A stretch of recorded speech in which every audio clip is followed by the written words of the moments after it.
Hey friends. Tonight we're plunging headfirst into one of the most bewildering, bizarre, and, let's be honest, occasionally foul-smelling chapters of history, Victorian parenting. A time when raising children involved rigid moral codes, suspicious remedies, and just enough arsenic in the medicine cabinet to make modern child services faint on sight. If you've ever wondered what it was like to be born into a world where a baby's first bath might include carbolic acid, or where a toddler's tantrum could be met with either opium or a sermon, then you're in the right place.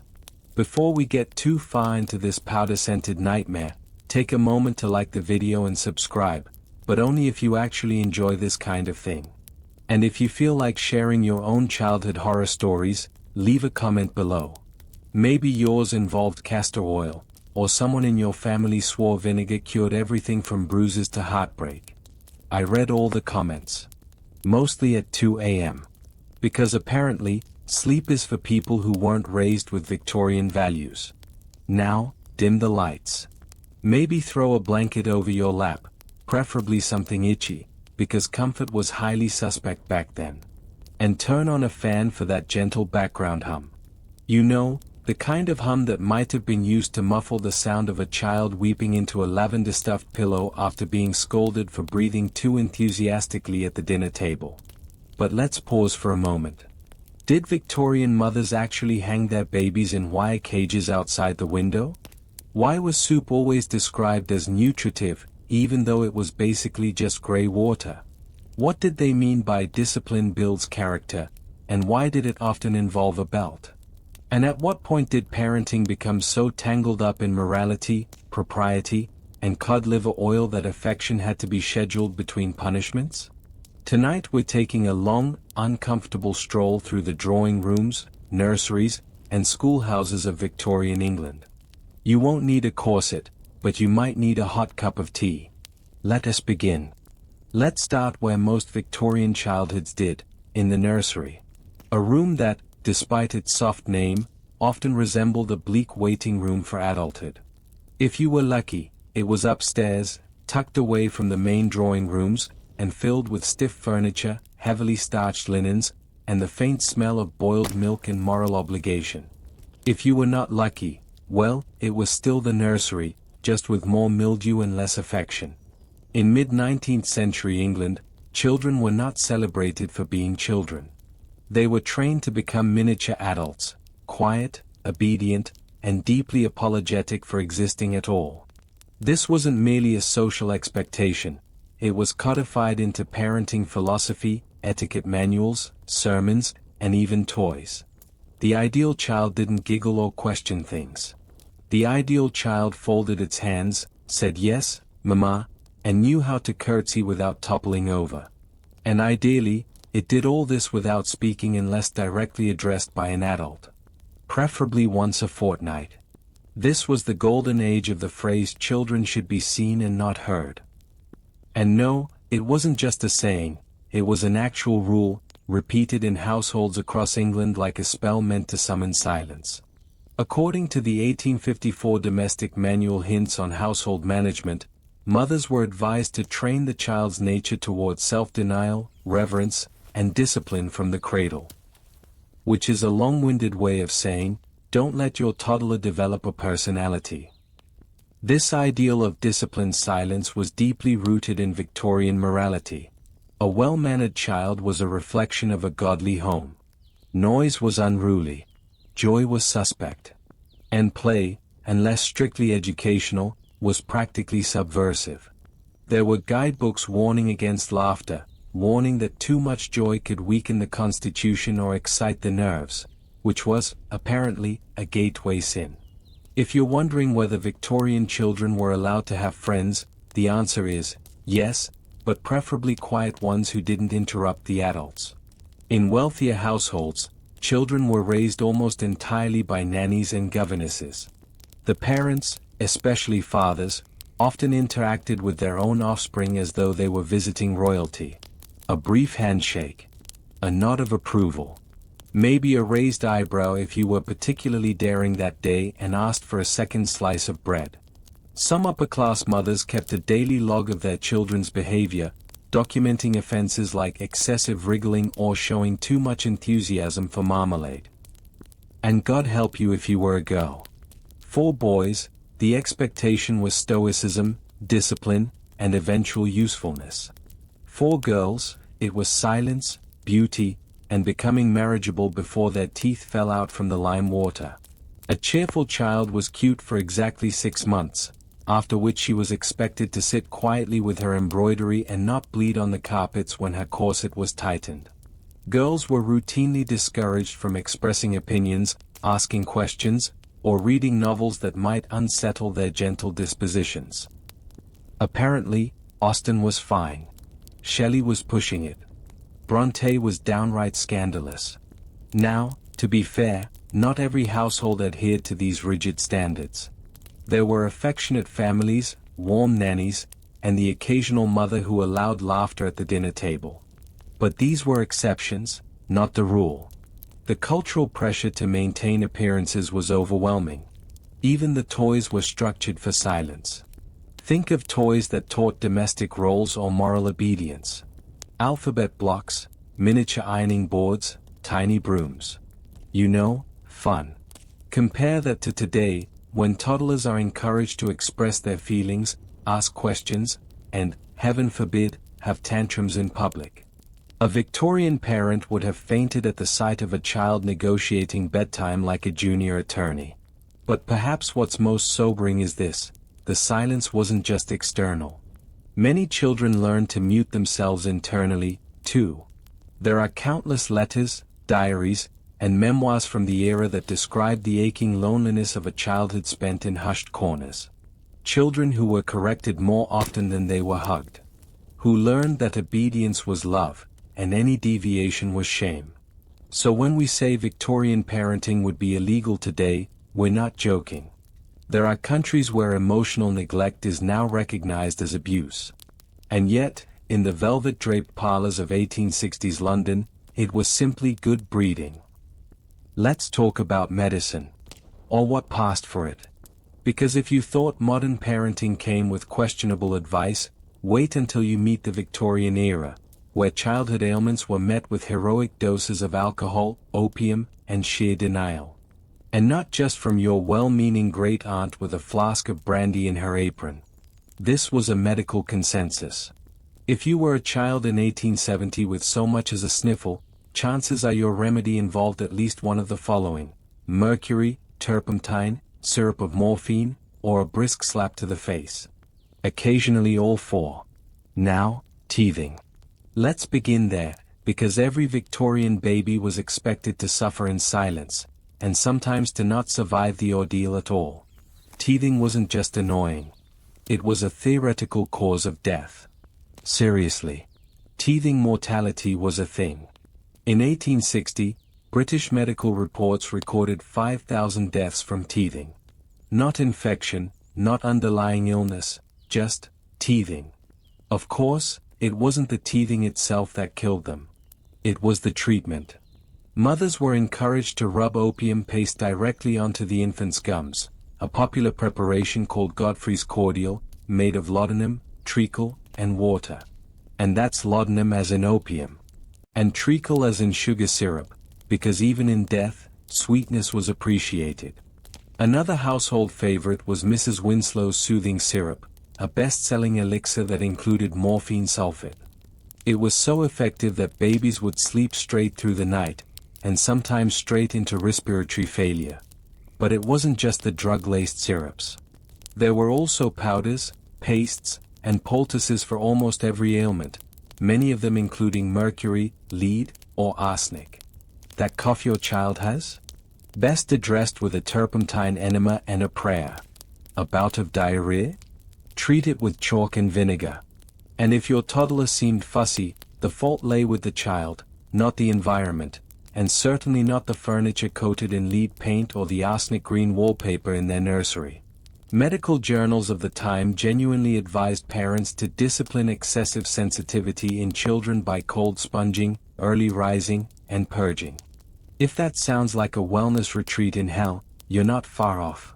In fact, cold water immersion was a staple of Victorian child health.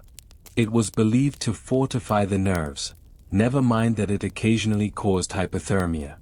Some nurseries even featured porcelain tubs specifically for morning dips, usually administered by a stone-faced nursemaid wielding a sponge with the moral authority of a bishop.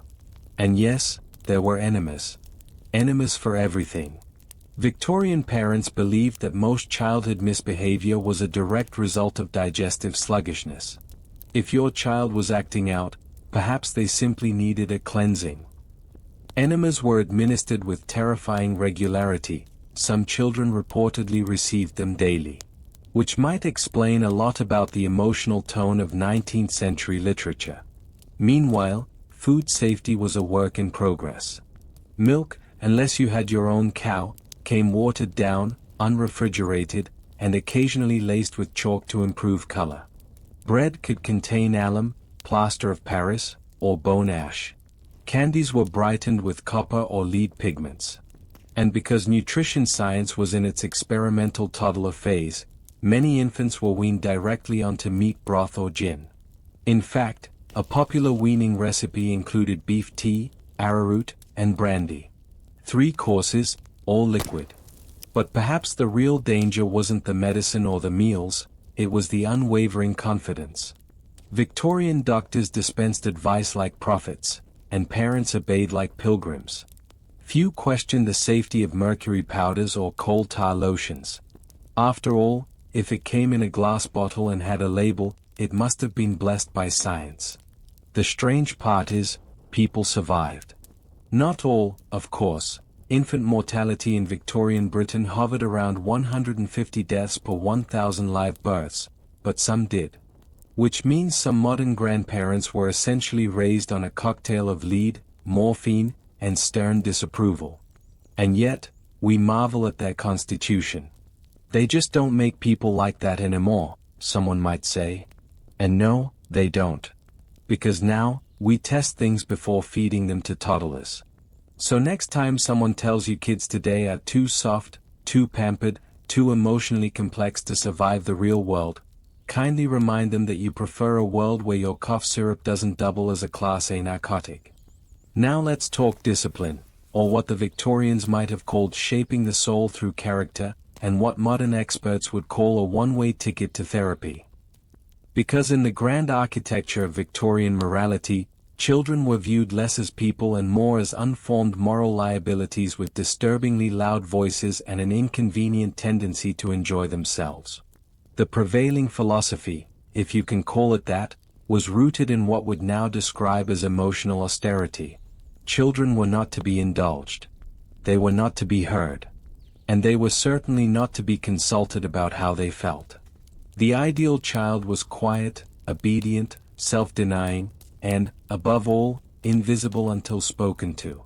If you've ever seen a Victorian portrait of a child sitting perfectly still in an embroidered velvet chair, staring into the camera like they've just witnessed a small house fire, that's the energy.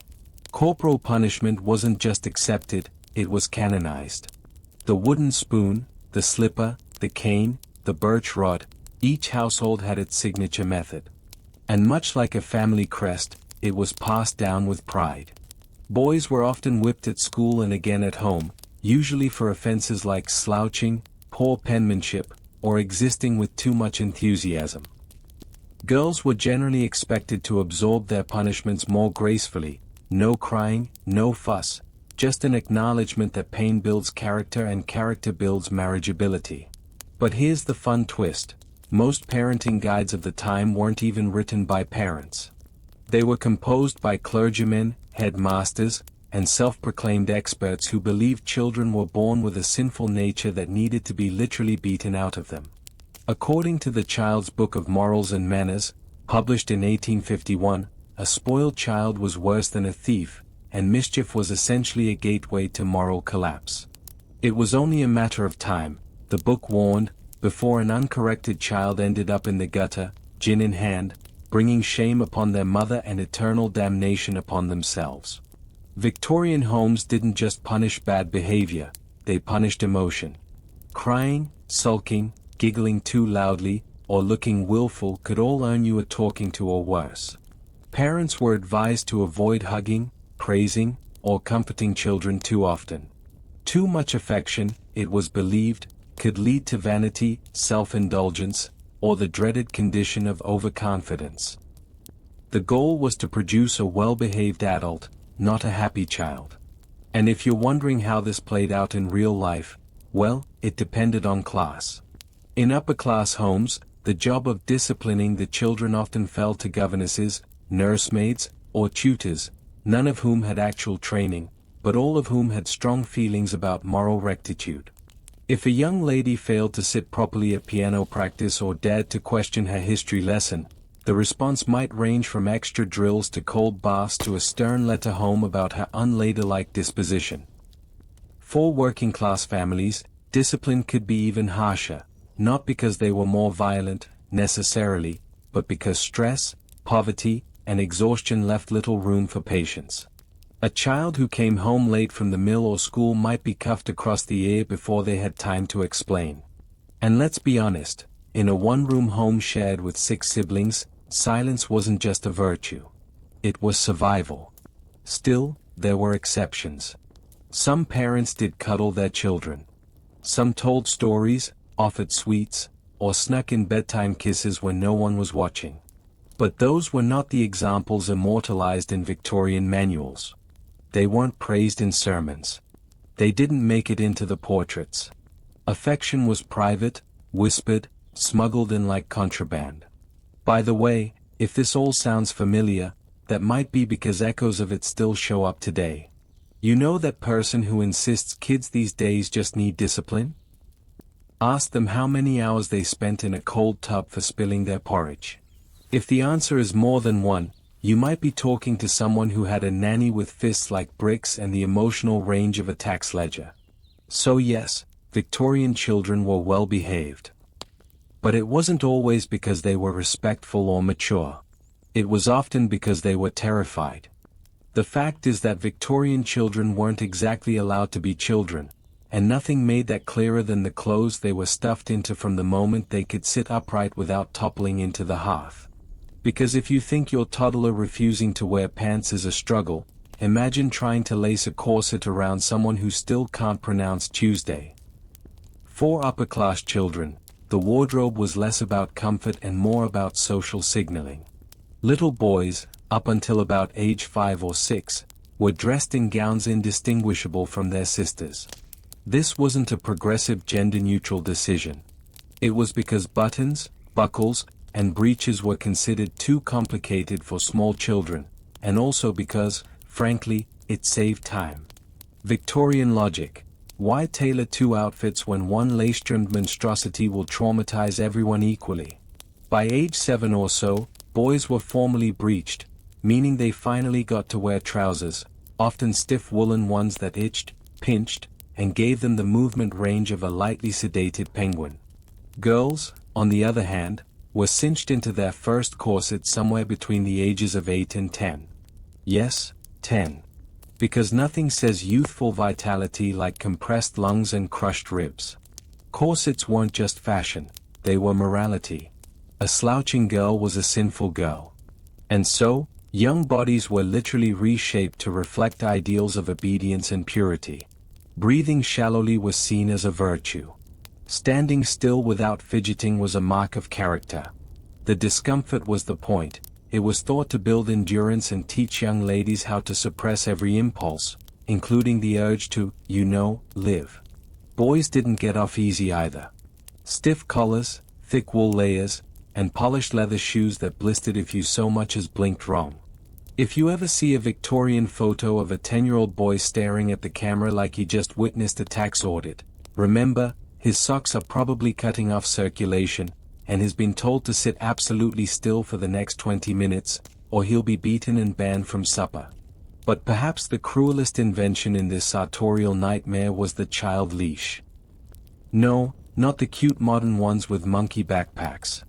This was a literal harness sometimes attached to the back of a toddler's dress or belt and connected to a chair or wall, to stop them from moving too much. And before you gasp, yes, this was considered good parenting. After all, what's more dangerous than a toddler expressing curiosity? Now, for working-class children, things were slightly different. They wore hand-me-downs, threadbare linens, and mismatched socks, when they wore socks at all. But they were still expected to keep their clothes neat, patched, and free of shameful dirt, even if they lived in one room with a coal stove and 6 other humans. A torn sleeve might reflect poorly on your mother's morals. A scuffed shoe? Your father's work ethic. What's more, children in factories or domestic service often wore uniforms, itchy, oversized garments that marked them as labor, not leisure. A girl in service might be given a starched apron and expected to keep it immaculate through 12 hours of work. A boy sweeping chimneys might be sewn into his clothing for the winter months, literally, because undressing would mean risking heat loss. Or lice. Or both. And because Victorian logic was relentless, clothing was also seasonal, but not in the way you'd think. Summer uniforms were sometimes darker because lighter clothes were considered too showy. Winter uniforms had fewer layers in poorer households because fabric was expensive. So, children froze in December and sweltered in July, but at least they looked morally appropriate while doing it. If you're currently in sweatpants listening to this in bed, just know, a Victorian child your age was probably being laced into a wool undershirt, a linen shirt, a waistcoat, a petticoat, a pinafore, a sash, a cap, and shoes tied so tight they made your toes pray for mercy. And if they so much as scratched themselves without permission, someone would take that as a sign of moral decay. So yes, they looked angelic in portraits. But you'd look angelic too if your spine was locked upright, your breath was shallow, and someone told you you'd ruin your family's future if you so much as wrinkled the hem. If you've ever watched a child turn their nose up at a lovingly prepared dinner, imagine their reaction to a plate of lukewarm beef suet and cabbage that's been boiled into a colorless mush. Because that, along with overcooked gruel and the occasional turnip, was the pinnacle of Victorian childhood cuisine. Food in Victorian households was rarely about flavor. It was about survival, obedience, and being quietly grateful you weren't already dead of dysentery. For middle-class families, meals were structured around propriety and digestion. Breakfast might include stale toast with dripping, that's beef fat, not butter, and tea that tasted mostly of the tin it came in. Lunch was a matter of sandwiches if you were lucky, soup if you weren't. And dinner, well, that's when the true horror emerged: boiled meats, overdone vegetables, and gravy that could double as shoe polish. Upper-class children were subject to slightly more elaborate fare, but don't get too jealous. The catch was they had to eat it while sitting bolt upright, using the correct fork, and speaking only when spoken to. Their meals were taken in the nursery with a strict nanny watching like a hawk. Second helpings were frowned upon.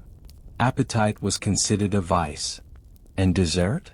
That depended entirely on whether you'd remembered your Latin declensions that morning. Now, working-class children faced a different kind of culinary despair, one based less in etiquette and more in economic desperation. Bread and dripping was a staple here, too, but thinner. Tea was often reused leaves, sometimes steeped with chalk to make it look milky. And meat? Reserved for Sundays. Maybe. If Dad hadn't drunk his wages on Saturday. One widely reported staple was the infamous gruel, a thin, watery porridge made from oats, barley, or whatever grain could be scrounged from the bottom of a barrel. It was barely food. More of a gesture toward nutrition. And in orphanages and workhouses, it was served daily, sometimes twice. If a child dared to ask for more, yes, like Oliver Twist, the answer was often punishment, not seconds. The obsession with bland, heavily boiled food wasn't accidental. Victorians genuinely believed that spicy or flavorful dishes could inflame the passions, even in children. A well-behaved child, they argued, should not crave excitement, even in soup form. So meals were kept intentionally dull.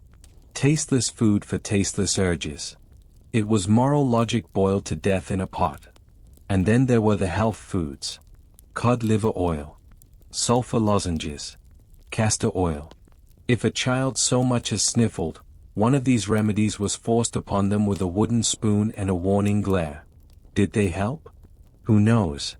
But they certainly traumatized several generations of British children into never trusting a teaspoon again. Lunch at school was often worse. Many children went without entirely. Those who brought food might have dry bread, maybe a piece of cheese wrapped in newspaper. There were no cafeterias, no balanced trays, no don't forget your protein signs. A child who fainted during lessons was just assumed to be weak or sinful, rarely underfed. Water, too, wasn't always safe. In the cities, it could be filled with industrial runoff, bacteria, or worse. Milk was often watered down.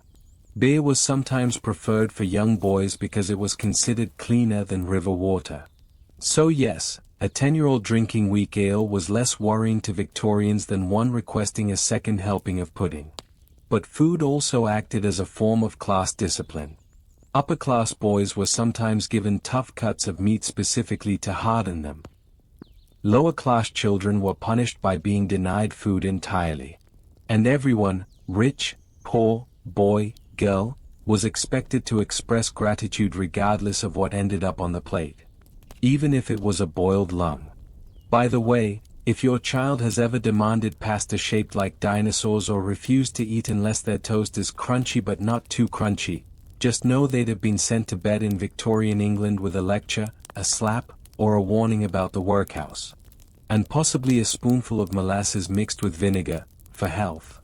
So next time someone waxes poetic about the good old days of simple food, remember, Victorian simplicity came with grey stew, rationed meat, and the occasional lard sandwich. It wasn't rustic. It was punishment with a fork. If you've ever sat in a modern waiting room, mildly annoyed that your toddler has a runny nose and the doctor hasn't called you in yet, just know this: in the Victorian era, a runny nose could have signaled the beginning of a long, drawn-out descent into a shallow grave behind the garden shed. Illness was everywhere. Recovery was optional. Victorian children were chronically sick, not just occasionally under the weather, but habitually, aggressively unwell. And the medical treatments designed to help them ranged from mildly ineffective to open your mouth while I insert this live leech. Which, for the record, wasn't even the worst of it. Let's start with teething. Today, we have silicone rings, teething gels, and the occasional numbing balm.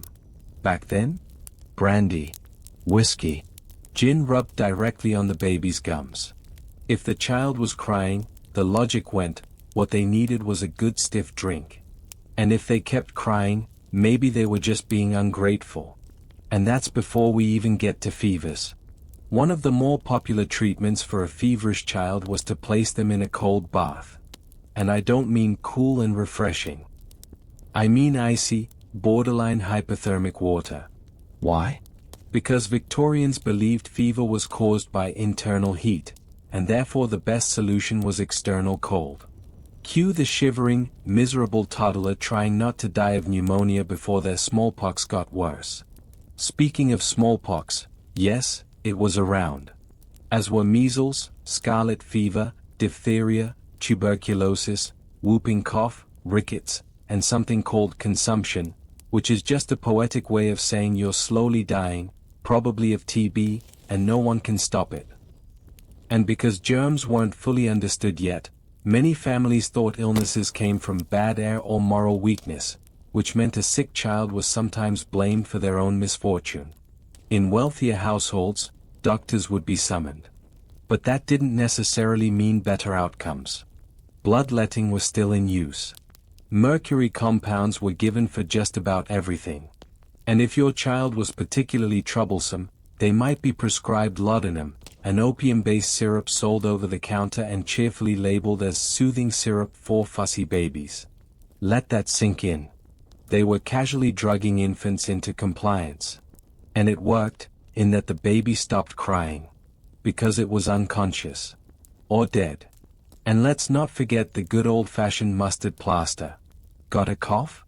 Slap a mustard-soaked cloth on the chest and wait until the skin blisters. This was considered invigorating. It was also deeply scarring, emotionally and physically. Other popular cures included turpentine rubs, castor oil, cod liver oil, camphorated spirits, and onion poultices. None of them tasted good. Some were genuinely toxic. Most were forced down with all the gentleness of a jail sentence. Now, for those without access to doctors, which was most of the population, the default response to illness was prayer and despair. Folk remedies thrived in working-class homes. Dried frog powder. Burnt feathers. Holding a Bible over the stomach during vomiting. One Victorian remedy for worms involved inserting a garlic clove. Well, let's just say it wasn't swallowed. And of course, for contagious diseases, quarantine was the rule. Not the gentle, mask up and stay home kind. This was closer to lock the child in the attic and slide food under the door. If you were unlucky enough to have multiple siblings, odds were at least one wouldn't make it past age 6. Death wasn't rare, it was expected. And children were buried in mass graves with little more than a wooden marker and a short prayer. Modern medicine as we know it didn't begin to make meaningful improvements until the late Victorian era. The development of germ theory, antiseptics, and vaccines came slowly, and even then, they weren't trusted. Many parents feared vaccination, believing it could cause cow-like symptoms. So they opted for molasses and prayer. Spoiler, prayer wasn't always enough. By the way, if you've ever complained about a pediatric Ian who runs 10 minutes late, just remember, Victorian children were routinely bled, blistered, and drugged into oblivion. They didn't get stickers or lollipops afterward. They got leeches. And a reminder to be grateful they weren't dead yet. So let's say you were a well-meaning Victorian mother. You'd already dosed your infant with laudanum, tied on a starch bonnet, and endured a full morning of silent, shame-based discipline. And now, you were expected to provide the child with fresh air. Not optional. Not a casual, let's take a walk if the weather's nice. No, doctors were practically screaming in the papers about the moral necessity of fresh air. A sickly, pale child was considered a parental failure, a sign of poor hygiene, weak moral fiber, or worst of all, urban living. Fresh air was the one fix-all everyone agreed on. The only problem? Most Victorian homes didn't have gardens. Or balconies.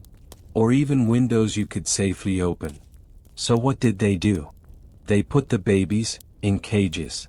Wire cages. That hung outside apartment windows. Yes, that actually happened.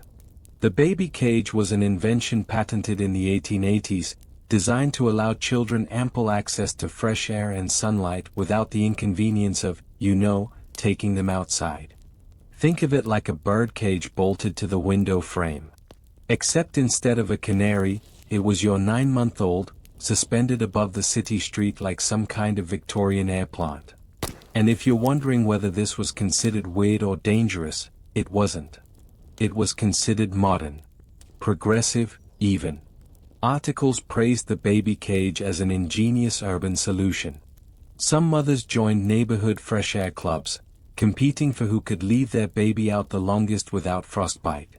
Because yes, they did this in winter. There are photographs. Tiny mittened hands gripping wire mesh. Blankets fluttering in the smoggy breeze. And down below, a horse-drawn cart trundling past, probably full of manure. Charming. This obsession with fresh air extended to older children, too. Victorian schools often held open-air lessons, even in the rain, under the assumption that exposure to bracing elements built character. If your child caught a chill, that was unfortunate. But at least they weren't being coddled. And then there was the street. Ah, yes. The glorious, unpaved, cholera-marinated Victorian street. Children were expected to spend hours outdoors, playing in nature. In practice, this meant dodging carriages, stepping over dead rats, and occasionally falling into a public cesspit. But at least they got out of the house. In poorer neighborhoods, the street was the nursery. Toddlers shared curb space with stray dogs, vendors, coal carts, and roving bands of extremely unsupervised boys setting things on fire. If your child survived to age 10 without injury or infection, they were basically considered immortal. For upper-class families, the outdoors came with its own set of dangers. Formal gardens were full of fountains and open wells, which, shocker, weren't fenced. Nursery staff were trained to let children roam, which often meant turning around to find the heir to the estate halfway up a tree or ankle deep in a decorative pond. And if you're thinking, well, surely there were playpens. Yes. And no. Victorian playpens were less safety enclosure and more wooden jail cell, sometimes lined with bristly horsehair or leftover carpet scraps. The kind of place you'd hesitate to leave your shoes in today, let alone a child. It's worth noting, too, that sun protection wasn't a thing. Children, especially girls, were sometimes covered up, but it wasn't for safety. It was to prevent tanning, which was considered vulgar. But boys? They were usually allowed to run about shirtless, shoeless, and blissfully unaware of the future consequences of lifelong sun damage and tetanus exposure. There was, however, one truly sacred outdoor rule: don't play on the graves. Cemeteries were oddly popular playgrounds, not just because of the space, but because in overcrowded cities, green space was rare. Families picnicked there. Nannies brought babies to nap on the grass between headstones. And some parents genuinely believed the peaceful atmosphere would have a calming effect. Which, to be fair, it probably did. Death was already part of everyday life. So the next time you strap your kid into a certified, government-tested stroller and head to a park where the mulch is antimicrobial and the swings are rubberized, take a moment to appreciate the luxury.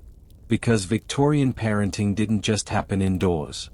It happened 30 feet above the ground, in a wire box, with nothing but soot and hope to hold it together.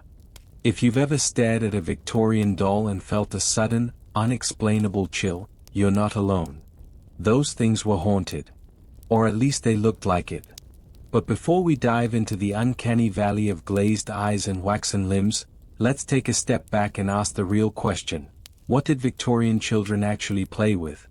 The answer is simple: whatever didn't kill them immediately. Let's begin with the classics. Dolls, for girls. Always girls. These were not the plush, washable companions of today. Victorian dolls were made from bisque porcelain, wax, or, if you were poor, painted wood. Some were stuffed with sawdust. Others had glass eyes that followed you around the nursery, silently judging your every decision. And they weren't for cuddling. These dolls wore full corsets, petticoats, and tiny boots laced tighter than a debutante's social anxiety. You played with them gently or not at all. Boys, on the other hand, were gifted objects of war. Tin soldiers. Wooden rifles. Little cannons that actually sparked. The idea was that play should reflect one's future role in life. Girls practiced child-rearing. Boys prepared to die in a trench. Lovely symmetry. Now, let's talk about choking hazards. Because nothing says idle fun like a game of marbles on a slippery floor with 4 toddlers and a baby in the corner gumming a lead-painted top. Safety regulations? Never heard of her. Toys were small, hard, sharp, and frequently toxic. Tin toys were coated in paint laced with arsenic and lead. Doll hair was sometimes made from actual human hair, likely swept up from barbershop floors. And if you're wondering whether Victorian children put everything in their mouths like modern toddlers do, of course they did. Only difference? No one stopped them. The upper classes had access to more refined amusements: miniature tea sets made of delicate china, hobby horses with real horsehair manes, intricate mechanical toys imported from France. Some were so fragile they were never meant to be played with, just displayed. A metaphor, really, for Victorian childhood itself. Working-class children had to get more creative. A hoop and a stick? Hours of entertainment. A rock in a dirt patch? That's a game now. Rag dolls sewn from old underclothes. Whirligigs made from string and buttons. And of course, the ubiquitous slingshot, not because it was particularly fun, but because it could knock out a window or a sibling, depending on your aim.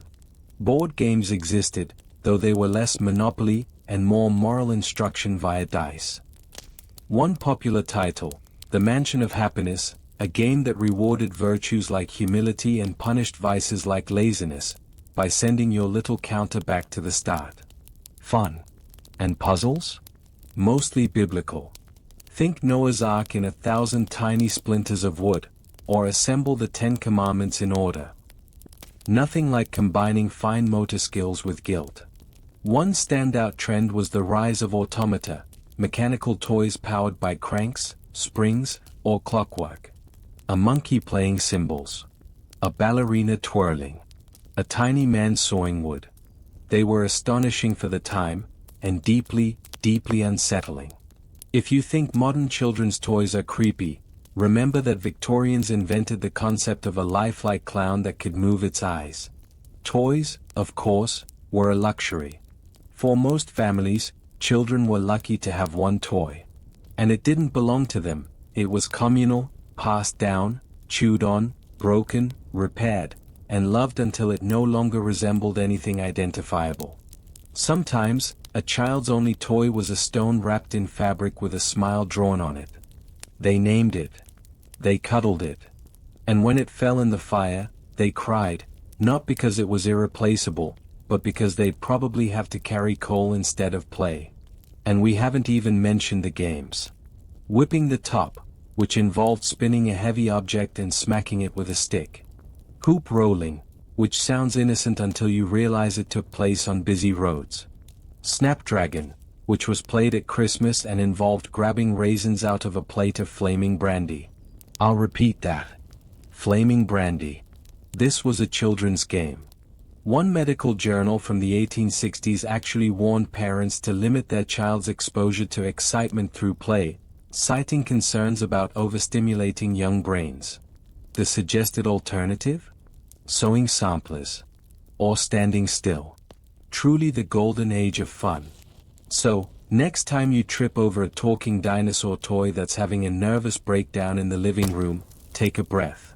Because there was a time when playtime meant sharp objects, moral judgment, and occasionally setting your hand on fire, and that, somehow, was still considered wholesome. If you think modern pediatric care is stressful, try being a Victorian parent with a feverish toddler, one clean rag, no antibiotics, and a doctor who believed that bleeding out half your blood might balance the humors. Childhood illness in the 19th century wasn't just common, it was expected. Which is bleak enough, but then consider this. Some parents didn't even name their children until after their first birthday, just in case. Because statistically, the odds weren't great. The list of threats was long, and half of them came with charmingly grim names. Scarlet fever. Whooping cough. Croup. Consumption. Rickets. Cholera. Typhoid. Diphtheria. Measles. Mumps. And, of course, the ever-classic, teething. Which, according to 19th century medical texts, could be fatal if not properly managed, usually with opium syrup, whiskey-soaked cloth, or in one horrifying case, actual lancing of the gums. Yes. A doctor would come to your home and slice the baby's gums open to help the teeth breathe. Let's take a moment for that mental image to settle. Infant mortality was staggeringly high. In cities like Manchester or London's East End, up to 1 in 3 children didn't make it to age 5. And before you assume that was due to some Victorian plague, nope. Most of them died of entirely preventable infections. Contaminated water, cramped housing, poor nutrition. Germ theory wouldn't become widely accepted until the late 1800s, and even then, a lot of doctors still didn't wash their hands. There were reports of surgeons going straight from amputating a gangrenous leg to delivering a baby. Same apron, same tools, same bloody hands. Good times. If you were lucky enough to live in the countryside, you might have had a slightly better chance. Cleaner air, fewer people. But medicine often came from the village healer, whose cures included things like goose fat poultices, boiled willow bark, or tying a dead mole around the child's neck to ward off fever. No, I'm not making that up. The mole had to be freshly killed. Then came the ever-popular Victorian medical brands, Godfrey's cordial, opium and molasses, Mrs. Winslow's soothing syrup, morphine and alcohol, and various nerve tonics containing everything from cocaine to mercury. These weren't fringe treatments, they were mass-produced, widely advertised, and prescribed by actual professionals. A crying baby was not a developmental phase. It was a pharmaceutical opportunity. The upper classes had access to doctors who wore actual waistcoats and carried polished instruments. But even these physicians often relied on trial-and-error guesswork, frequently confusing measles with syphilis or mistaking malnutrition for laziness. Children were often diagnosed with nervous excitability, which could mean anything from autism to just being a little too talkative, and were promptly given sedatives or locked in a dark room to reset the senses.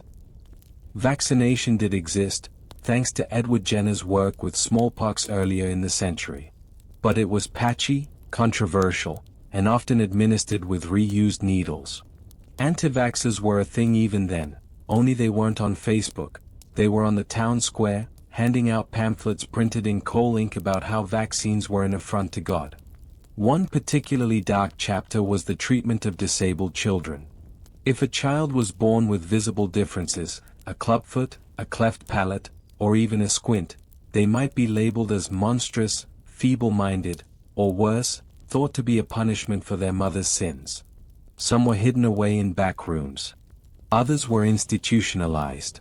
And a few were even exhibited in sideshows under the label of curiosities, a word that hides 1,000 shames.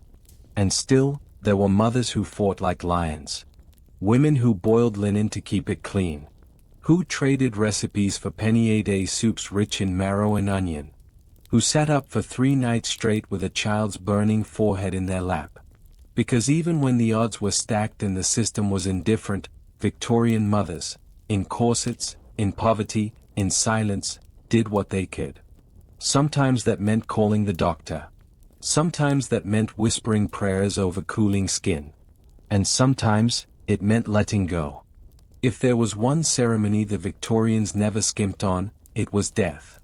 Especially the death of a child.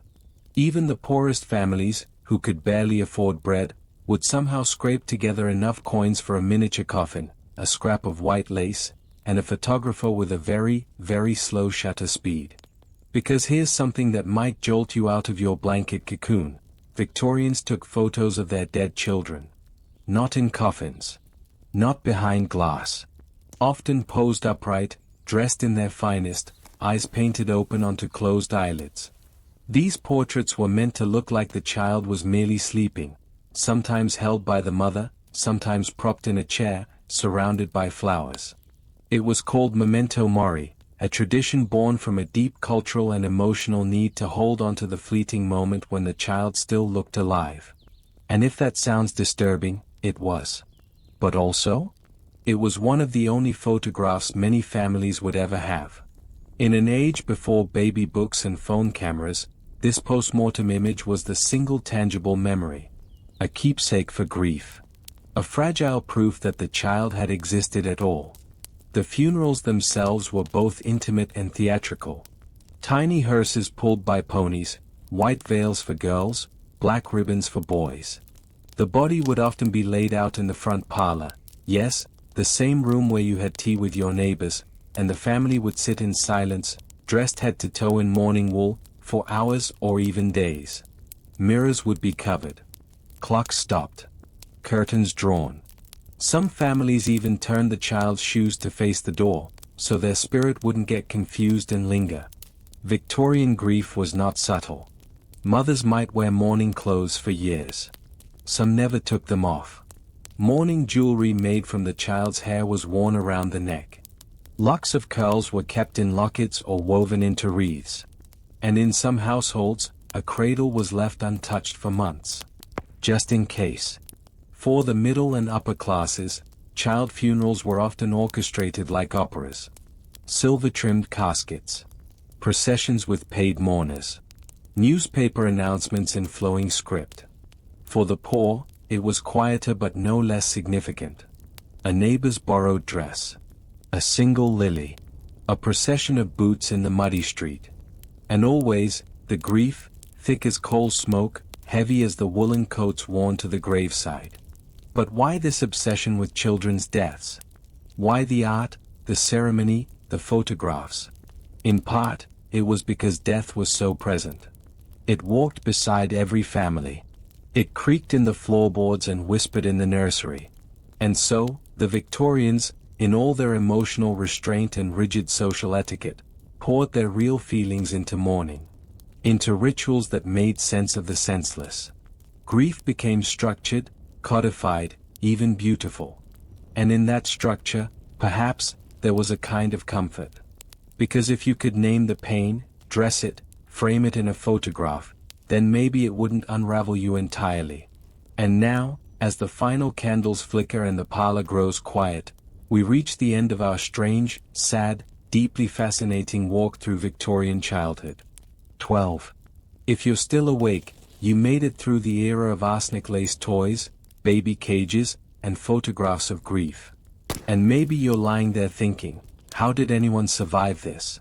How did a generation raised on opium syrups, freezing sponge baths, and a firm belief in the power of fear to shape character, actually grow up?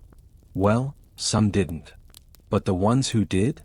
They passed down more than just discipline and ration books. They passed down a nervous system shaped by hypervigilance. An instinct to flinch when a door slams. A learned habit of silence, shame, and perfect posture. And if, sometimes, you feel a strange guilt when resting, or hear a voice in your head reminding you to be good without ever defining what that means, we all may be carrying more than just your own childhood. We all may be carrying echoes of Victorian parenting, a legacy stitched into our nervous systems, reinforced by culture, softened only now, by reflection. And that's why we tell these stories. Not just to fall asleep, but to notice what we've inherited. And then, gently, carefully, start putting some of it down. Good night. And thank you for listening. Script written by Clara Finch, because some stories still deserve a soul.